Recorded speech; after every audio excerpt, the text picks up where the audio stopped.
எல்லாரும் யாரும் சங்கடப்பட வேண்டாம். எல்லாரும் உங்களுடைய பொருளாதார பேச போறோம். அதனால யாரும் எந்த முடிவா இருந்தோம்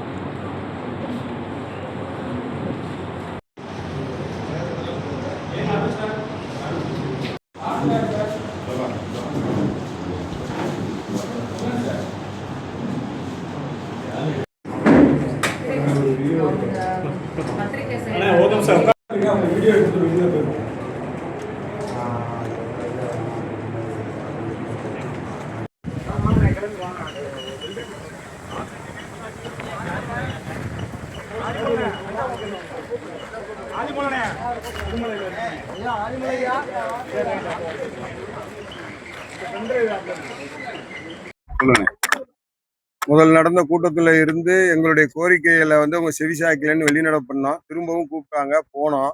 மறுபடி நாங்க இந்த 6 அடி சம்திங் கட்டுறோம்னு சொல்றத 3 அடியா கட்டினா கூட நாங்க ஏத்துக்கிறோம், பிரச்சனை இல்லைன்னு சொல்லிட்டோம். அதை பத்தி அவங்க பரிசீலனை பண்றோம்ங்கிறத கூட ரொம்ப யோசிச்சு சொல்றாங்க.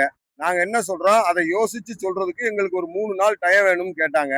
சரிங்க, அது வரைக்கும் நீங்க இந்த வேலைகள் நடத்தாம நிப்பாட்டி வைங்க, நீங்க அரசாங்க முடிவை எங்களுக்கு தெரியப்படுத்திட்டு சொல்லுங்க, அது வரைக்கும் நாங்க போராட்டத்தை தள்ளி வைக்கிறோம்னு சொன்னோம். அவங்க வேலையை வாய்மொழியா கூட நிப்பாட்டுறதுக்கான வாய்ப்பு இல்லைங்கிற மாதிரி சொல்றாங்க.